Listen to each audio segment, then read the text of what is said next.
All right, class. Welcome back to the second half of Chapter 7 in All Quiet on the Western Front. We left off with Paul getting leave. He's going home for a couple weeks, and his homecoming, maybe not quite what you would expect from a soldier who's been away for a long time. Um, he's struggling when he's home. He's struggling to let go of the weight that carrying this uniform and the weaponry and everything that he has to carry. He's having a really hard time with that. And we find out his sister says that mom probably has cancer again. She's sick. She's spending a lot of time in bed. So we're on page 162. I go to the district commandant to report myself. Slowly I wander through the streets. Occasionally someone speaks to me. I do not delay long, for I have little inclination to talk. On the way back from the barracks, a loud voice calls out to me. Still lost in thought, I turn round and find myself confronted by a major. Can't you salute? He blusters. Sorry, Major, I say in embarrassment. I didn't notice you. Don't you know how to speak properly? He roars. I would like to hit him in the face, but control myself, for my leave depends on it. I click my heels and say, I did not see you, Air Major. Then keep your eyes open, he snorts. What is your name? I give it. His fat red face is furious. What regiment? I give him full particulars. Even yet he has not had enough. Where are you quartered? But I have had more than enough and say, between Langmark and Bixschoote. Huh? He asks, a bit stupefied. I explained to him that I arrived on leave only an hour or two since, thinking that he would then trot along. But not at all. He gets even more furious. You think you can bring your frontline manners here? What? Well, we don't stand for that sort of thing. Thank God we have discipline here. 20 paces backwards, double march, he commands. I am mad with rage, but I cannot say anything to him. He could put me under arrest if he likes. So I double back and then march up to him. 6 paces from him, I spring to a stiff salute and maintain it until I am 6 paces beyond him. He calls me back again and affably gives me to understand that for once he is pleased to put mercy before justice. I pretend to be duly grateful. Now dismiss, he says. I turn about smartly and march off. Remember earlier in the book, Kat said, you take it from me, we're losing this war because we can salute too well. And then we see Paul having this interaction with the sergeant major, who's really upset that Paul's not showing him the respect that he feels he deserves. That ruins the evening for me. I go back home and throw my uniform into a corner. I had intended to change it in any case. Then I take out my civilian clothes from the wardrobe and put them on. I feel awkward. The suit is rather tight and short. I have grown in the army. Collar and tie give me some trouble. In the end, my sister ties the bow for me. But how light the suit is. It feels as though I had nothing on but a shirt and underpants. I look at myself in the glass. It is a strange sight. A sunburnt, overgrown candidate for confirmation gazes at me in astonishment. My mother is pleased to see me wearing civilian clothes. It makes me less strange to her. But my father would rather I kept my uniform on so that he could take me to visit his acquaintances. But I refuse. Why do you think Paul refuses to put his uniform back on? Okay, dad wants to show him off. Look at my boy in the army. Think about what just happened and why Paul would refuse. It is pleasant to sit quietly somewhere, in the beer garden, for example, under the chestnuts by the skittle alley. The leaves fall down on the table and on the ground. Only a few, the first. A glass of beer stands in front of me. I've learned to drink in the army. The glass is half empty, but there are a few good swigs ahead of me. And besides, I can always order a second and a third if I wish to. There are no bugles and no bombardments. The children of the house play in the skittle alley, and the dog rests his head against my knee. The sky is blue. Between the leaves of the chestnuts rises the green spires of St. Margaret's Church. This is good. I like it. But I cannot get on with the people. My mother is the only one who asks no questions. Not so my father. He wants me to tell him about the front. He's curious in a way that I find stupid and distressing. I no longer have any real contact with him. There's nothing he likes more than just hearing about it. I realize he does not know that a man cannot talk of such things. I would do it willingly, but it's too dangerous for me to put these things into words. I'm afraid they might then become gigantic and I be no longer able to master them. What would become of us if everything that happens out there were quite clear to us? And he's echoing himself earlier when he said, when we're at the front, we become animals. And then when we retreat from the front, we can't think about it too much. We have to keep it pushed down. And here Dad wants him to talk about it, but he doesn't Dad doesn't understand that Paul can't talk about it. So I confine myself to telling him a few amusing things, but he wants to know whether I have ever had a hand-to-hand fight. I say no and get up and go out. But that does not mend matters. After I had been startled a couple of times in the street by the screaming of the tram cars, which resembles the shriek of a shell coming straight for one, somebody taps me on the shoulder. It is my German master, and he fastens on me with the usual question. Well, how are things out there? Terrible, terrible, eh? Yes, it is dreadful, but we must carry on. After all, you do at least get decent food out there, so I hear. You look well, Paul, and fit. Naturally, it's worse here. Naturally. The best for our soldiers every time. That goes without saying. What? Are you kidding me? Like, this guy is saying naturally we have it harder back home. You guys get the good stuff. You get the good food. You get the good clothes. Just total asinine comments from these people. He drags me along to a table with a lot of others. They welcome me. A headmaster shakes hands with me and says, so you come from the front? What is the spirit like out there? Excellent, eh? Excellent? They just have no clue. Headmaster, German master, these are all school teachers, okay? Headmaster would be like a principal of a school. I explained that no one would be sorry to be back home. He laughs uproariously. Well, I can believe it. But first you have to give the froggies a good hiding. Do you smoke? Here, try one. Waiter, bring a beer as well for our young warrior. And the froggies there, giving a hiding is a beating. And the froggies here, I'm pretty sure it's referring to the French. Unfortunately, I have accepted the cigar, so I have to remain. And they are all so dripping with goodwill that it is impossible to object. All the same, I feel annoyed and smoke like a chimney as hard as I can. In order to make at least some show of appreciation, I toss off the beer in one gulp. Immediately, a second is ordered. People know how much they are indebted to the soldiers. They argue about what we ought to annex. The headmaster with the steel watch chain wants to have at least the whole of Belgium, the coal areas of France, and a slice of Russia. He produces reasons why we must have them, and is quite inflexible until at last the others give in to him. So they're talking about what areas to annex. When Germany wins the war, what places are we going to bring into our country? Then he begins to expound just whereabouts in France the breakthrough must come, and turns to me. Now shove ahead a bit out there with your everlasting trench warfare. Smash through the Johnnies, and then there will be peace. I reply that in our opinion, a breakthrough may not be possible. The enemy may have too many reserves. Besides, the war may be rather different than what people think. He dismisses the idea loftily and informs me that I know nothing about it. What? The man says, oh, you don't really understand what's happening here. Like, this is a soldier who's been at the front lines. Well, all you guys have been safe at home. And telling the soldier where the breakthrough has to come. Why don't you guys go dig through a little more, dig some bigger trenches further into enemy territory? I mean, it kind of makes you want to punch the guy in the face.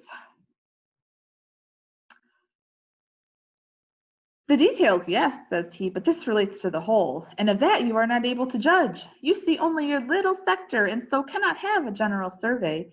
You do your duty, you risk your lives, and that deserves the highest honor. Every man of you ought to have the Iron Cross. But first of all, the enemy line must be broken through in Flanders and then rolled up from the top. He blows his nose and wipes his beard. Completely rolled up they must be from the top to the bottom, and then to Paris. I would like to know just how he pictures it to himself, and poured the third glass of beer into me. Immediately he orders another. But I break away. He stuffs a few more cigars into my pocket and sends me off with a friendly slap. All the best. I hope we will hear soon something worthwhile from you. Oh man, your heart just kind of breaks for Paul, the stuff he's having to put up with back home. And I think sometimes we have experienced that. You're talking to people who haven't gone what you've gone through and haven't been through what you've been through and have not experienced your experiences, but they talk to you as if they know best and they know how you should act and what you should do in the situation. And you guys know that's really annoying. I imagine leave would be different from this. Indeed, it was different a year ago. It is I, of course, that have changed in the interval. There lies a gulf between that time and today. At that time, I still knew nothing about the war. We had only been in quiet sectors. But now I see that I have been crushed without knowing it. I find I do not belong here anymore. It is a foreign world. Some of these people ask questions, some ask no questions, but one can see that the latter are proud of themselves for their silence. They often say with a wise air that these things cannot be talked about. They plume themselves on it. So some people ask too much. Some people don't ask at all, but some people act like, look at me, not asking questions and just knowing that we shouldn't talk about it. It seems like there's no good way to handle it. I prefer to be alone so that no one troubles me, for they all come back to the same thing, how badly it goes and how well it goes. One thinks it is this way, another that, and yet they are always absorbed in the things that go to make up their existence. Formerly, I lived in just the same way myself, but now I feel no contact here. They talk too much for me. They have worries, aims, desires that I cannot comprehend. I often sit with one of them in the little beer garden and try to explain to him that this is really the only thing, just to sit quietly, like this. They understand, of course, they agree, they may even feel it so too, but only with words, only with words. Yes, that is it. They feel it, but always with only half of themselves. The rest of their being is taken up with other things. They are so divided in themselves that none feels it with his whole existence. I cannot even say myself exactly what I mean. I think there's times we all feel that way, right? Like Paul says, I can't even say exactly what I mean. He can't put into words this struggle. And I think we've all been there. We're feeling something, but it's really hard to explain. When I see them here, in their rooms, in their offices, about their occupations, I feel an irresistible attraction in it. I would like to be here too and forget the war. But also it repels me. It is so narrow. How can that fill a man's life? He ought to smash it to bits. How can they do it while out at the front the splinters are whining over the shell holes and star shells go up? The wounded are carried back on waterproof sheets and comrades crouch in the trenches. They are different men here, men I cannot properly understand, whom I envy and despise. I must think of Katz and Albert and Mueller and Jaden. What will they be doing? No doubt they are sitting in the canteen or perhaps swimming. Soon they will have to go up to the front line again. So he says, all these people here, all these people back home with jobs and lives, I envy them, I'm jealous of them, but I also despise them. Like he's jealous but hates them at the same time. Um, they're too narrow-minded for him. They don't understand what's happening in the world, but he kind of wishes that he could not understand either.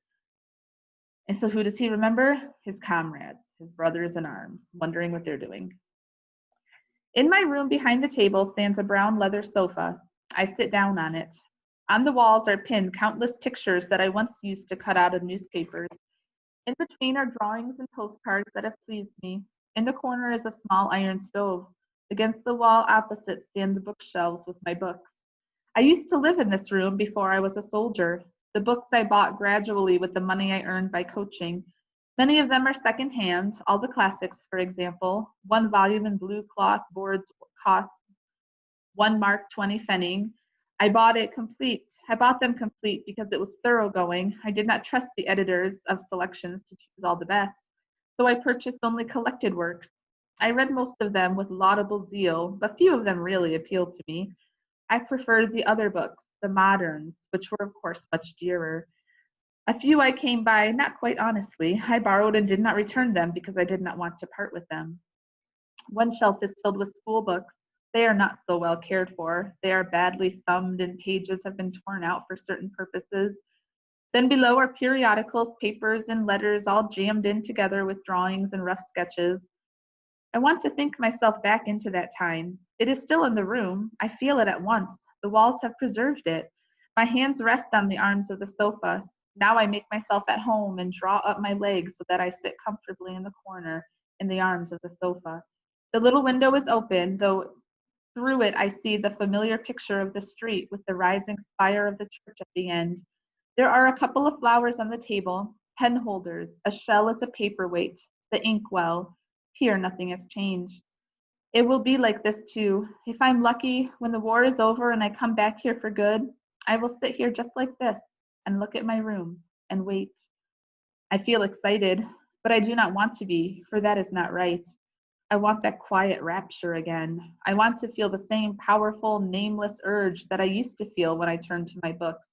The breath of desire that then arose from the colored backs of the books shall fill me again, melt the heavy, dead lump of lead that lies somewhere in me, and waken again the impatience of the future, the quick joy in the world of thought.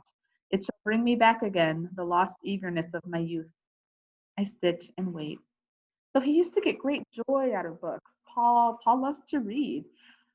He can't find that joy anymore. So he's sitting here hoping that it'll come back.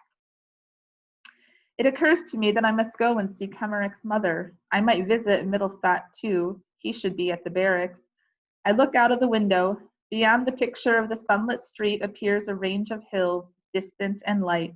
It changes to a clear day in autumn, and I sit by the fire with Kat and Albert and eat potatoes baked in their skins. But I do not want to think of that. I sweep it away. The room shall speak. It must catch me up and hold me. I want to feel that I belong here. I want to hearken and know when I go back to the front that the war will sink down, be drowned utterly in the great homecoming tide. Know that it will then be past forever, and not gnaw us continually, that it will have none but an outward power over us. The backs of the books stand in rows. I know them all still. I remember arranging them in order. I implore them with my eyes. Speak to me. Take me up. Take me, life of my youth. You who are carefree, beautiful. Receive me again. I wait. I wait.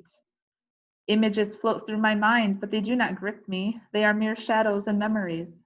Nothing. Nothing. My disquietude grows. So again, wanting those books to speak to him the way they used to, and there's just silence. A terrible feeling of foreignness suddenly rises up in me. I cannot find my way back. I am shut out, though I entreat earnestly and put forth all my strength. Nothing stirs. Listless and wretched, like a condemned man, I sit there, and the past withdraws itself. And at the same time, I fear to importune it too much, because I do not know what might happen then. I am a soldier. I must cling to that. Wearily, I stand up and look out of the window. Then I take one of the books, intending to read, and turn over the leaves. But I put it away and take out another. There are passages in it that have been marked. I look, turn over the pages, take up fresh books. Already they are piled up beside me. Speedily more join the heap, papers, magazines, letters. I stand there dumb, as before a judge, dejected. Words, words, words. They do not reach me. Slowly I place the books back on the shelves. Nevermore. Quietly I go out of the room. Still, I do not give up hope. I do not intend to go to my room anymore, but comfort myself with the thought that a few days are not enough to judge by. Afterwards, later on, there's plenty of time for that. So I go over to see Mittelstadt in the barracks, and we sit in his room. There is an atmosphere about it that I do not like, but with which I am quite familiar. Mittelstadt has some news ready for me that electrifies me on the spot. He tells me Kennerich has just been called up as a territorial. Remember, Kennerich was your school teacher. Go, you iron youth, sign up for the war, do your duty to Germany. And now he has just been drafted into the war. Think of it, says he, and takes out a couple of good cigars. I come back here from the hospital and bump right into him. He stretches out his paw to me and bleats, "Hello, Mittelstadt, how are you?" I look at him and say, "Territorial Kennerich, business is business and schnapps is schnapps. You ought to know that well enough. Stand to attention when you speak to a superior officer." You should have seen his face, a cross between a dud and a pickled cucumber. He tried once again to chum up, so I snubbed him a bit harder. Then he brought up his biggest guns and asked confidently, "Would you like me to use my influence so that you can take an emergency exam?" He was trying to remind me of those things, you know. Then I got mad, and I reminded him of something instead. "Territorial Kennerich, 2 years ago you preached us into enlisting. And among us there was one, Joseph Bem, who didn't want to enlist. He was killed 3 months before he would have been called up in the ordinary way. If it had not been for you, he would have lived just that much longer. And now, dismissed. You will hear from me later. So this is one of Kenrick's former students, Middlestat. And now Kenrick is not in a position of authority. And with his students down here, now Middlestat, one of his students, is up here, and Kenrick is lower than him. It was easy to get put in charge of his company. First thing I did was take him to the stores and fit him out with suitable equipment. You'll see in a minute. We go to the parade ground. Remember, that's the training ground. The company has fallen in. Middlestat stands them at ease and inspects. Then I see Kenrick and am scarcely able to stifle my laughter. He's wearing a faded blue tunic. On the back and in the sleeves there are big dark patches. The tunic must have belonged to a giant.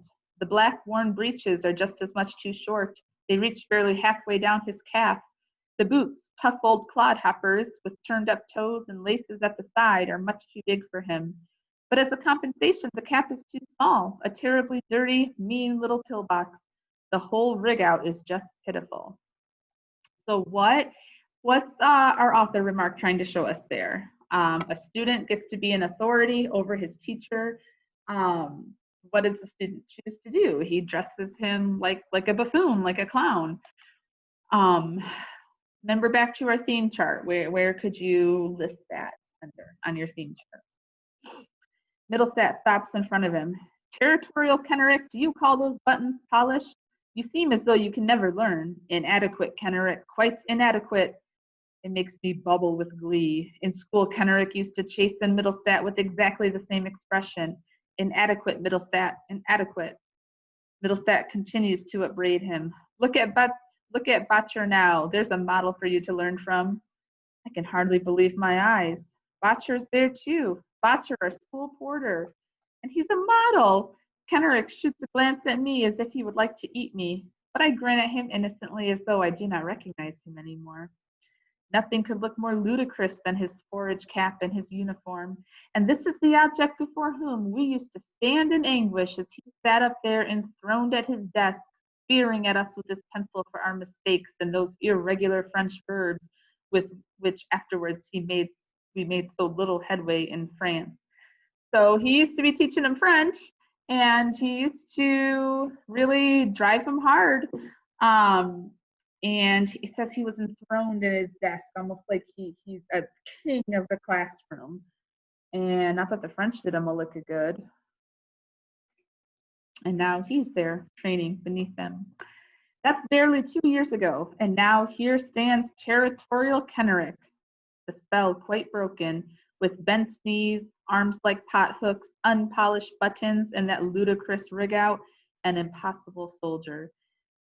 Look back up a few lines at that phrase, the spell quite broken. Remember what word we talked about in your notes way back at the start of this unit. The word associated with the period of World War I, where reality is, you finally see reality, like the false illusion is stripped away. You see the grim reality, all the sunshine and rainbows are gone. The spell is broken. That word starts with a D. Check your notes if you don't remember it. I cannot reconcile this with the menacing figure at the schoolmaster's desk. I wonder what I, the old soldier, would do if this skinful of woe ever dared to say to me again, Bomber, give the imperfect of aller. Then Middlestat makes them practice skirmishing and as a favor appoints Kenrick squad leader. Now, in skirmishing, the squad leader has always to keep 20 paces in front of his squad. If the order comes, on the march, about turn, the line of skirmishers simply turns about. Turning about means to turn around 180 degrees. But the squad leader, who now finds himself suddenly 20 paces in the rear of the line, has to rush up at the double and take his position again 20 paces in front of the squad. That makes altogether 40 paces double march. But no sooner has he arrived than the order, on the march, about turn, comes again, and he once more has to race at top speed another 40 paces to the other side. In this way, the squad has merely made the turnabout and a couple of paces, while the squad leader dashes backwards and forwards like a fart on a curtain pole. That is one of Himmelstoss's well-worn recipes. So he's delighting in torturing his teacher, his former authority figure. Where could that go on your theme chart on one of your 4 themes? Kenrick can hardly expect anything else from Middlestat, for he once messed up the latter's chance of promotion, and Middlestat would be a big fool not to make the best of such a great opportunity as this before he goes back to the front again. A man might well die easier after the army has given him just one such stroke of luck. In the meantime, Kenrick is dashing up and down like a wild boar. After a while, Middlestat stops the skirmish and begins the very important exercise of creeping. On hands and knees, carrying his gun in regular fashion, Kenrick shoves his absurd figure over the sand immediately in front of us. He's breathing hard, and his panting is music. Middlestat encourages Kenrick the Territorial with quotations from Kenrick the schoolmaster. Territorial Kenrick, we have the good fortune to live in a great age. We must brace ourselves and triumph over hardship. So Middlestat is repeating things that Kenrick, when he was a school teacher, would say to the boys. And now he's repeating these to Kenrick. Kenrick sweats and spits out a dirty piece of wood that has lodged in his teeth. Middlestat stoops down and says reproachfully, and in the trifles never lose sight of the great adventure, Territorial Kenrick. It amazes me that Kenrick does not explode with a bang, especially when, during physical exercises, Middlestat copies him to perfection, seizing him by the seat of his trousers as he is pulling himself up on the horizontal bar so that he can just raise his chin above the beam, and then starts to give him good advice. That's exactly what Kenrick used to do to him at school. The extra fatigues are next detailed off. Kenrick and Botcher, bread fatigue. Take the handcart with you. A few minutes later, the two set off together, pushing the barrow.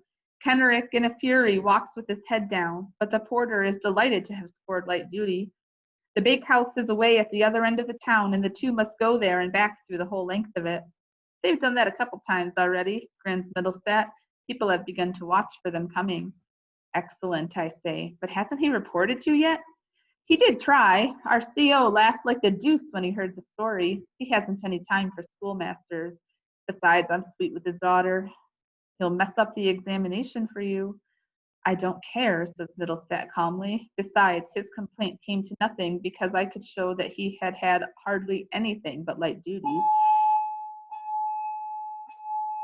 Couldn't you polish him up a bit, I asked.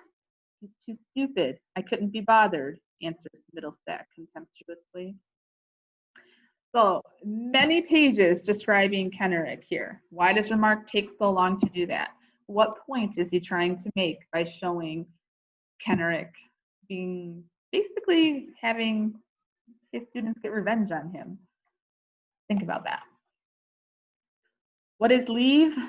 A pause that only makes everything after it so much worse. Already the sense of parting begins to intrude itself. My mother watches me silently. I know she counts the days. Every morning she is sad. It is one day less. She has put away my pack. She does not want to be reminded by it. The hours pass quickly if a man broods. To brood is to be kind of depressed and sullen, thinking about your crappy situation. I pull myself together and go with my sister to the slaughterhouse to get a pound or two of bones. That is a great favor, and people line up early in the morning and stand waiting. Many of them faint. We're getting a picture here of just how bad things are in Germany, in the countryside. People are lining up for hours just to hopefully get some bones that they can boil in water and get a tiny bit of flavoring out of. People are starving. We have no luck. After waiting by turns for 3 hours, the line disperses. The bones have not lasted out. It is a good thing that I get my rations. I bring them to my mother, and in that way we all get something decent to eat. The days grow ever more strained, and my mother's eyes more sorrowful. 4 days left now. I must go and see Kemmerich's mother. Remember, Kemmerich's the one who died at the very beginning from the leg wound, the amputated leg. I cannot write that down. This quaking, sobbing woman who shakes me and cries out on me, "Why are you living then when he is dead?" Who drowns me in tears and calls out, "What are you there for at all, child, when you..." Who drops into a chair and wails, "Did you see him? Did you see him then? How did he die?" I tell her he was shot through the heart and died instantly. She looks at me. She doubts me. You lie. I know better. I have felt how terribly he died. I've heard his voice that night. I have felt his anguish. Tell the truth. I want to know it. I must know it. No, I say. I was beside him. He died at once. She pleads with me gently. Tell me. You must tell me. I know you want to comfort me, but don't you see? You torment me far more than if you told me the truth. I cannot bear the uncertainty. Tell me how it was, and even though it will be terrible, it will be far better than what I have to think if you don't. I will never tell her. She can make mincemeat out of me first. I pity her, but she strikes me as rather stupid all the same. Why doesn't she stop worrying? Kemerick will stay dead whether she knows about it or not. When a man has seen so many dead, he cannot understand any longer why there should be so much anguish over a single individual. So I say rather impatiently, he died immediately. He felt absolutely nothing at all. His face was quite calm. She is silent, then says slowly, will you swear it? Yes. By everything that is sacred to you? Good God, what is there that is sacred to me? Such things change pretty quickly with us. Yes, he died at once. Are you willing never to come back yourself if it isn't true? May I never come back if he wasn't killed instantaneously? I would swear to anything, but she seems to believe me. She moans and weeps steadily. I have to tell how it happened, so I invent a story, and I almost believe it myself. So he's lying to her, straight up lying. And when she says, swear on everything most important to you, Paul has no problem doing that. There's nothing important to him anymore. The war has taken all of that away. As I leave, she kisses me and gives me a picture of him. In his recruit's uniform, he leans on a round rustic table with legs made of birch branches. Behind him, a wood is painted on a curtain, and on the table stands a mug of beer. It is the last evening at home. Everyone is silent. I go to bed early. I seize the pillow, press it against myself, and bury my head in it. Who knows if I will ever lie in a feather bed again?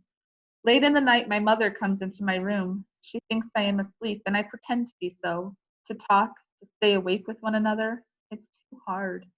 She sits long into the night, although she is in pain and often writhes. At last I can bear it no longer and pretend I have just wakened up. Go and sleep, mother. You will catch cold here. I can sleep enough later, she says. I sit up. I don't go straight back to the front, mother. I have to do 4 weeks at the training camp.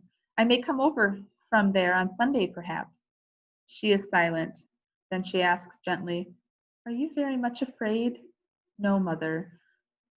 I would like to tell you to be on your guard against the women out in France. They are no good. Oh, mother, mother, you still think I'm a child. Why can I not put my head in your lap and weep?